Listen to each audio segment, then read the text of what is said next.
পশ্চিমবঙ্গ সরকারের নতুন উদ্যোগ বাংলার যুবসাথী প্রকল্প এখন রাজ্যের হাজার হাজার তরুণ তরুণীর কাছে একটা বড় সুযোগ হয়ে উঠেছে। শুরুতেই এই প্রকল্পের আবেদন শুধুমাত্র অফলাইনে ক্যাম্পের মাধ্যমে নেওয়া হচ্ছিল। অনেকেই দীর্ঘ লাইনে দাঁড়িয়ে ফর্ম জমা দিয়েছেন, কিন্তু ছোট ছোট ভুল যেমন বানান ভুল, অসম্পূর্ণ তথ্য বা ডকুমেন্টের সমস্যা এর কারণে বহু আবেদন বাতিল হওয়ার আশঙ্কা তৈরি হয়েছে। এই পরিস্থিতি এড়াতে পশ্চিমবঙ্গ সরকার চালু করেছেন অনলাইন রেজিস্ট্রেশন ব্যবস্থা। এখন আর ক্যাম্পে দৌড়াতে হবে না, বাড়িতে বসেই অফিসিয়ালি পোর্টালের মাধ্যমে সঠিকভাবে আবেদন করা যাবে। তবে মনে রাখবেন, অনলাইন আবেদনেও কিছু গুরুত্বপূর্ণ ধাপ আছে। ভুল তথ্য, অসম্পূর্ণ ডকুমেন্ট বা ফরম্যাট ভুল হলে আবেদন বাতিল হতে পারে। তাই আজকের এই ভিডিওতে আমি ধাপে ধাপে দেখাবো কিভাবে তুমি অনলাইনে যুবসাথী ফর্ম ফিল আপ করতে পারবে। আপনি যদি চান আপনার আবেদন কোনোভাবে রিজেক্ট না হয়, তাহলে ভিডিওটা শেষ অবধি দেখতে থাকুন। স্টেপ নাম্বার 1, অফিসিয়ালি পোর্টালে প্রবেশ। প্রথমে আপনার মোবাইলে গুগল ওপেন করুন। সার্চ বক্সে গিয়ে টাইপ করুন apas.wb.gov.in এবং সার্চ করুন। সার্চ রেজাল্টে প্রথম বা দ্বিতীয়তে যে অফিসিয়াল লিঙ্কটি আসবে সেটিতে ক্লিক করুন। বাংলা যুবসাথী প্রকল্পের ব্যানারের নিচে ক্লিক টু অ্যাপ্লাই অপশন পাবেন, সেখানে ক্লিক করুন। স্টেপ নাম্বার 2,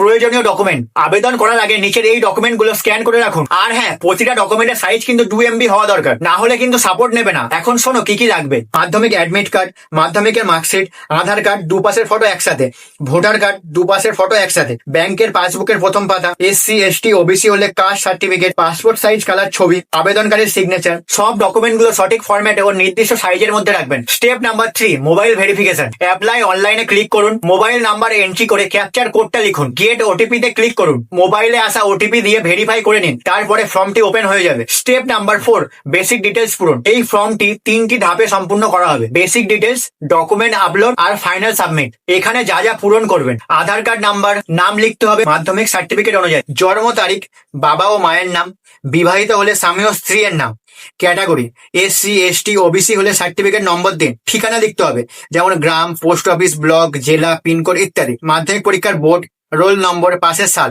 বর্তমানে পেশা, কিছু না করলে আনএমপ্লয় লিখে দিতে পারেন। ব্যাংকের ডিটেলস, ব্যাংকের অ্যাকাউন্ট অবশ্যই আধার কার্ডের সাথে লিঙ্ক থাকতে হবে। আর একটা গুরুত্বপূর্ণ কথা হলো, স্কলারশিপ ছাড়া অন্য কোনো সরকারি সুবিধা পেয়েছেন কি। যদি না পেয়ে থাকেন তাহলে নো সিলেক্ট করুন। সব তথ্য দেওয়ার পর সেভ বেসিক ডিটেলস এ ক্লিক করুন। Step number 5, document upload. এবার একে একে সব ডকুমেন্ট গুলো আপলোড করে দিন। সব ডকুমেন্ট আপলোড হয়ে গেলে সেভ ডকুমেন্টে ক্লিক করে দিন। Step number 6, final submit. Self ডিক্লারেশনে টিক দিন। ফাইনাল সাবমিটে ক্লিক করুন। সফলভাবে সাবমিট হলে একটি SMS আসবে এবং আপনার অ্যাপ্লিকেশন নাম্বারটা দেখিয়ে দেবে। তারপরে অ্যাপ্লিকেশন ফর্ম ডাউনলোড বা প্রিন্ট আউট করে রেখে দিন ভবিষ্যতের জন্য। লাস্ট এবং ফাইনাল স্টেপ, সাবমিট করার আগে যেগুলি অবশ্যই করে চেক করবেন: নাম ও জন্ম তারিখ মাধ্যমিকের সার্টিফিকেট অনুযায়ী আছে কিনা, ব্যাংকের অ্যাকাউন্ট ও IFSC কোড সঠিক কিনা, সব ডকুমেন্ট পরিষ্কার ও সঠিক ফরম্যাটে আছে কিনা, মোবাইল নাম্বারটা ঠিক আছে কিনা। আশা করি এই ভিডিওর মাধ্যমে বাংলার যুবসাথী প্রকল্পের অনলাইন আবেদন পদ্ধতি সম্পূর্ণ পরিষ্কার হয়েছে। আপনার যদি কোনো প্রশ্ন থাকে তাহলে কমেন্ট বক্সে জিজ্ঞাসা করতে পারেন। ভিডিওটা যদি আপনাদের ভালো লেগে থাকে তাহলে ভিডিওটা একটা লাইক করে চ্যানেলটাকে সাবস্ক্রাইব করে দিয়ে যাবেন।